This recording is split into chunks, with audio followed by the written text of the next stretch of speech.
तर मंडळी, आज आपण हिवाळ्यात खाण्यासाठी अत्यंत पौष्टिक असणारे उडदाच्या डाळीचे लाडू करणार आहोत। तर त्यासाठी आपल्याला खारीक व खोबरं प्रत्येकी 500 ग्रॅम, सर्व ड्रायफ्रूट्स प्रत्येकी 250 ग्रॅम, डिंक 125 ग्रॅम, शिंगाडा पीठ 200 ग्रॅम, डाळ 500 ग्रॅम आणि साखर 1 किलो घ्यायची आहे।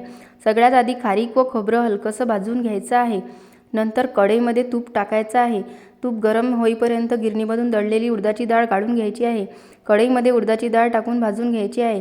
थोडं थोडं तूप टाकून 10-15 मिनिटं डाळ भाजून घ्यायची आहे। त्यामध्ये शिंगाडा पीठ टाकून भाजून घ्यायचं आहे। नंतर मिक्सरमध्ये सर्व ड्रायफ्रूट्स, खारीक व खोबरं, साखर बारीक करायची आहे। नंतर डिंक तुपात तळून बारीक करायचा आहे। त्याच तुपामध्ये खोबरा कूट, खारीक कूट, ड्रायफ्रूटचे कूट आणि डिंक कूट टाकून हलकंसं 5-10 मिनिटं भाजून घ्यायचं आहे।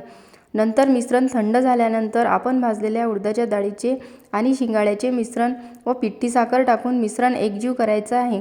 मिश्रण एकजीव झाल्यानंतर लाडू बांधून घ्यायचे आहे। तर बघा, आपले लाडू तयार आहे। तर रेसिपी आवडली असल्यास चॅनलला लाईक, सबस्क्राईब आणि शेअर करायला विसरू नका।